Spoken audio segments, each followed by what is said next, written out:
अस्सलाम वालेकुम जी, मैं हूं मुदस्सिर शरीफ। आज 1 जनवरी 2025 और बुध का दिन है।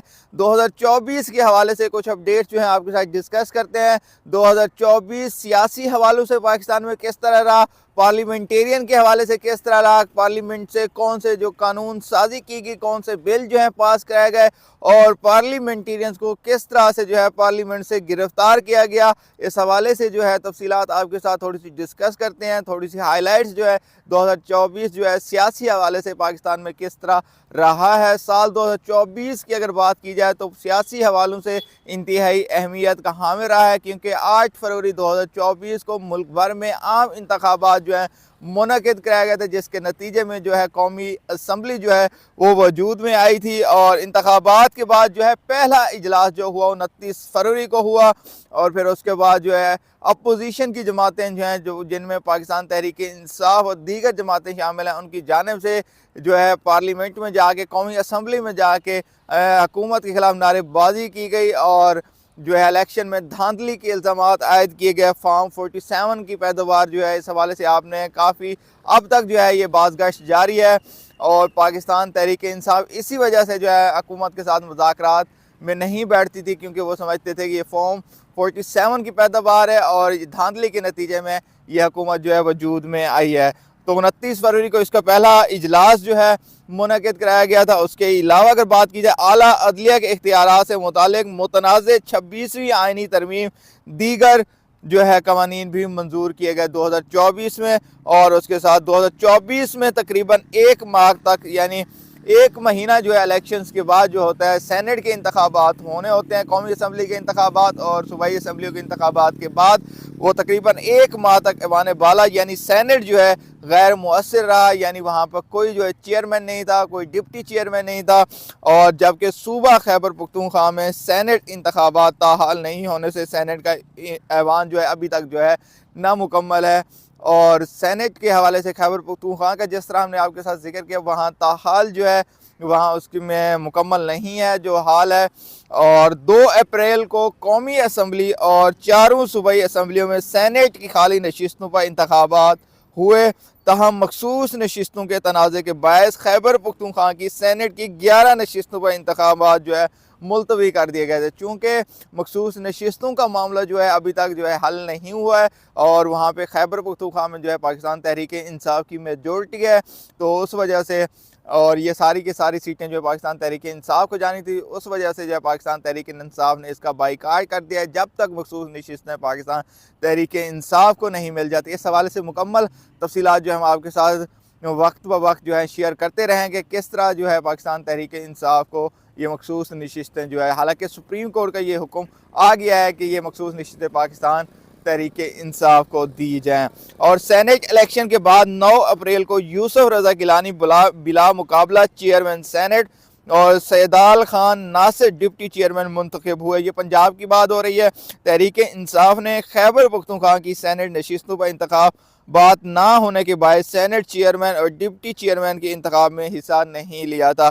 जो 2 अप्रैल को जो ये मामला हुआ था, और फिर उसके बाद 9 अप्रैल को जो है चेयरमैन और डिप्टी चेयरमैन के जो है इंतखाब हुए थे, उसमें पाकिस्तान सेनेट के इलेक्शन में पाकिस्तान चूँकि वहाँ मेजॉरिटी में, तो इस वजह से उन्होंने इस इलेक्शन में हिस्सा नहीं लिया था। उन्होंने कहा जब तक हमें मखसूस नशिस्तें जो है नहीं मिल जाती तब तक हम इस इलेक्शन में हिस्सा नहीं लेंगे। इसी तरह कौमी असम्बली समेत 4 सूबाई असम्बलियों में मखसूस नशिस्तें PTI को देने से मुतालिक सुप्रीम कोर्ट के फैसले के बावजूद PTI को मखसूस नशिस्तें अलाट नहीं हो सकी। इसके बायस कौमी असम्बली में 23 नशिस्तों समेत 4 सूबाई असम्बलियों में ख़वातीन और अक़लियतों की 77 नशिस्तें ताहाल जो है खाली हैं। जिस तरह मैंने ऊपर आपके साथ डिस्कस किया, ये नशिस्तें जो हैं सुप्रीम कोर्ट के हुक्म पर पाकिस्तान तहरीक इंसाफ को दी जानी थी, और जिसका इलेक्शन कमीशन में ताहाल जो है नॉमिनेशन नहीं जारी की गई, ये पाकिस्तान तहरीक इंसाफ को मिल गए हैं।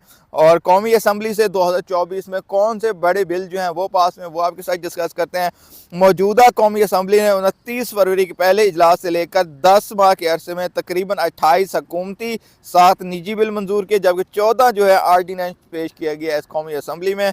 और सबसे पहले अगर बात की जाए तो कौमी असम्बली ने आर्मी चीफ, नेवल और एयरफोर्स चीफ की मुद्दत मुलाजमत 3 साल से बढ़ाकर 5 साल करने की तीन तरामीमी बिल जो हैं वो मंजूर किए थे। ये 26वीं आइनी तरमीम के नतीजे में ये सारी चीज़ें शामिल थी, जिसमें आर्मी चीफ, नेवल चीफ और एयर फोर्स चीफ जो है उनकी मुद्दत मुलाजमत को 3 साल से बढ़ाकर 5 साल तक की मंजूरी दे दी गई थी, और ये भी 2024 में हुआ है। उसके बाद इस्लामाबाद के रेड जोन में धरनों पर पाबंदी का कानून भी मंजूर हो गया, जिसके नतीजे में अभी आपने देखा है जो डी चौक में जो 26 नवंबर को हुआ है वो इसी के नतीजे में है, इसी का आउटपुट है। वहाँ जाके सियासी कायदीन जो हैं, सियासी कारकुनान जो है वहाँ जाके एहतजाज, रेड जोन जो है इस्लामाबाद का, डी चौक जो है वहाँ जाके एहतजाज नहीं कर सकते। ये भी 2024 में हुआ।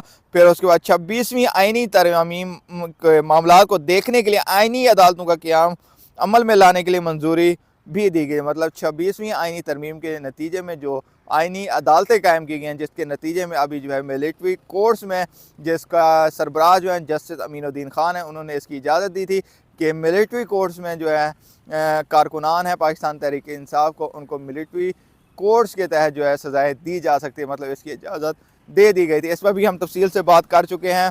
और इसके अलावा सुप्रीम कोर्ट और इस्लामाबाद हाई कोर्ट में जजेस की तादाद बढ़ाने के लिए भी बिल मंजूर किए गए। ये भी 26 यानी तरमीम के बाद ये सारा मामला पेश आया, और ये भी 2024 में हुआ। इलेक्शन एक्ट और इस्लामाबाद बल्दियाती एक्ट में तरामीम के बिल्स भी मंजूर कराया गया, जिससे इस्लामाबाद में बल्दियाती इंतखाबात मज़ीद तख़ीर का शिकार हो गए। ये भी जो है बिल या कानून जिसे कहते हैं आप 2024 में मंजूर हुआ। उसके साथ अगर अब बात की जाए 29 फरवरी से इस वक्त तक एक मुश्तरका पार्लियामेंट का इजलास और कौमी असम्बली के 11 सेशंस हो चुके हैं, जिनके दौरान मजमूई तौर पर 79 दिनों के इजलास हुए हैं। और इस हवाले से किस रहनुमा ने कितने सेशंस अटेंड किए हैं और ये जो बड़े बड़े रहनुमा हैं उनके हवाले से डिटेल आपके साथ डिस्कस करते हैं। उन्होंने 79 इजलास जो हुए हैं कौमी असम्बली में, उनमें कितने बिल पास हुए हैं और कितनी फ़ीसद जो है पिछले जो 5 साल गुजरे हैं तो उसकी निस्बत इसमें कितने बिल पास किए गए हैं, वो भी डिटेल आपके साथ शेयर करते हैं। और कौमी असम्बली की हाज़िरी रिकॉर्ड के मुताबिक ये वॉइस ऑफ अमेरिका उर्दू की ने एक जो है अदाद शुमार जारी किए हैं, उनके मुताबिक जो है कौमी असम्बली से वज़ीर आज़म मुंतखब होने के बाद वज़ीर आज़म शहबाज शरीफ की कौमी असम्बली के इजलासों में शिरकत कम रही। 79 दिनों के इजलासों में से वज़ीर आज़म से 17 दिन इजलासों में शरीक और 62 इजलासों में वो गैर हाजिर रहे। और इसी तरह अगर नवाज शरीफ की बात की जाए तो रिकॉर्ड के मुताबिक मियाँ मोहम्मद नवाज शरीफ 79 इजलासों में से सिर्फ 5 इजलासों में शरीक हुए, जबकि 74 इजलासों में गैर हाजिर रहे। जमीयत उलमा इस्लाम फ़े के सरबराह मौलाना फजल रहमान सिर्फ 10 इजलासों में शरीक हुए, 69 इजलासों में गैर हाजिर रहे। पीपल्स पार्टी के चेयरमैन बिलावल भुट्टो जरदारी 18 इजलासों में शरीक और 61 इजलासों में गैर हाजिर है। इस तरह पीटीआई की अगर बात की जाए तो पीटीआई के चेयरमैन बैरिस्टर गौहर अली खान जो हैं 72 इजलासों में शरीक और सिर्फ 7 इजलासों में गैर हाजिर है। इनकी अटेंडेंस जो है काफ़ी हद तक बेहतर है। और अपोजिशन लीडर उमर अयूब जो है 65 इजलासों में शरीक और 14 इजलासों में गैर हाजिर है। इनकी भी अटेंडेंस काफ़ी हद तक बेहतर है हुकूमत की निस्बत।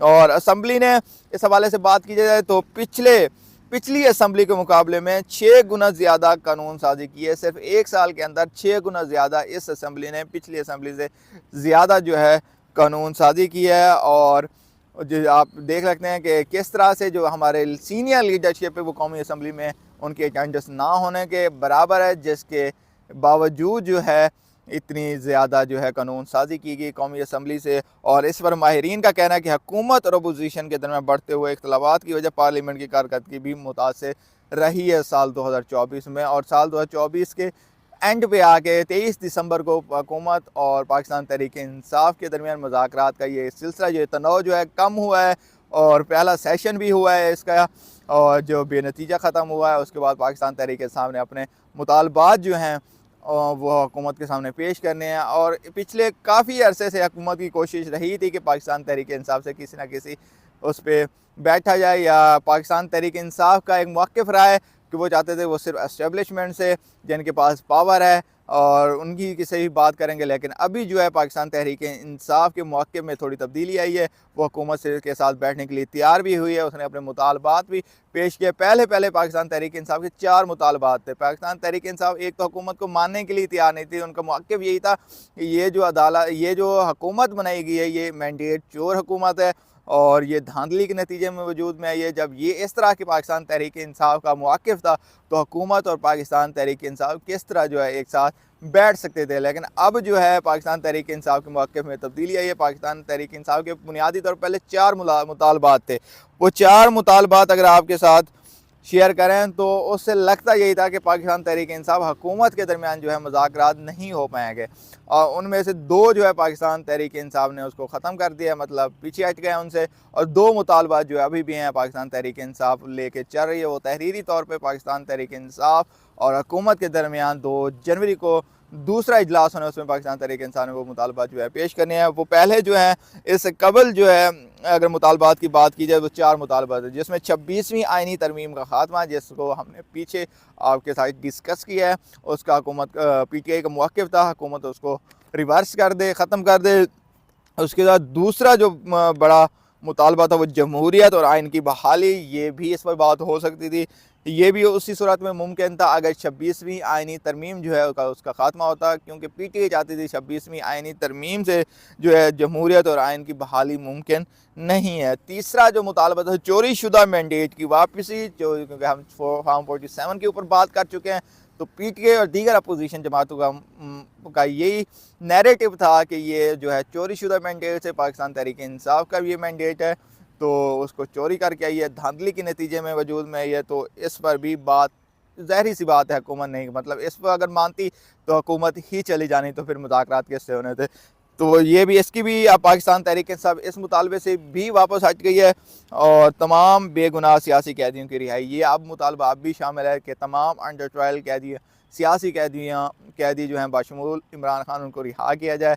और दूसरा मुतालबा जो अभी सामने है वो ये है कि 9 मई और 26 नवंबर के वाक़यात जो हुए हैं डी चौक में, उनकी अदालती जो है कमीशन, जुडिशल कमीशन बनाया जाए और उनकी तहकीकात जो है कराई जाए। इस हवाले से पाकिस्तान तहरीक इंसाफ के रहनुमा हैं साबिक जो है स्पीकर कौमी असम्बली असद कैसर ने इस हवाले से इन 2 मुतालबा से जब उनसे सवाल किया गया कि आज 26वीं आइनी तरमीम और चोरी शुदा मैंडेट के मुतालबे से पीछे क्यों हट गई है पाकिस्तान तहरीक इंसाफ को, उसके असद कैसर ने कहा कि आपसे इस तरह भी आप इसको इस तरह भी देख सकते हैं कि तहरीक इंसाफ एक कदम आगे बढ़ी है। अब बाल हुकूमत के कोर्ट में है कि उन्हें तस्लीम करती है या फिर अपनी अना की तस्कीन चाहती है। और देखते हैं कि फ़िलहाल यही इतलात हैं कि पाकिस्तान तहरीक इंसाफ ने इन 2 मुतालबा से पीछे हट के 2 मुतालबात हुकूमत के सामने रखेगी, और देखते हैं इसका क्या आउटपुट निकलता है। 2 जनवरी को यानी कल जो है दोबारा हुकूमत और जो है अपोजिशन के दौरान मुज़ाकरात का दूसरा मरला जो होगा, और उसमें देखते हैं कि आया हुकूमत इन मुज़ाकरात को इन जो शराइत रखी गई हैं पाकिस्तान तहरीक इंसाफ की, उनको तस्लीम करती है या नहीं करती है। और इसी हवाले से हमने आपके साथ डिस्कस भी किया था, 190 मिलियन पाउंड में का फ़ैसला जो है मौखर कर दिया जाए, फिर तोशाखाना 2 का फ़ैसला भी हमने आपके साथ डिस्कस किया, उसको भी आगे कर दिया गया। और ये हो सकता है कि इन्हीं मुज़ाकरात के नतीजे हुकूमत सोच रही हो कि इमरान खान ने इस हवाले से ये भी कहा था सहाफ़ियों से गुफ्तगू करते कि उन्हें डील की ऑफ़र हुआ है, और ये कहा गया कि उन्हें बनी गाला में मुंतकिल कर दिया जाए, और ये नहीं बताया था कि उनको ये डील की ऑफ़र कहाँ से हुआ है। ये सारे मामला क्योंकि इस वक्त चल रहे हैं, तो देखते हैं कि 2 जनवरी के बाद इसके क्या नताइज आते हैं। और अभी तक के लिए इतना ही, और मज़ीद वीडियोज़ के लिए और हमारे चैनल को सब्सक्राइब कीजिए, और इजाज़त दीजिए। अल्लाह हाफ़िज़।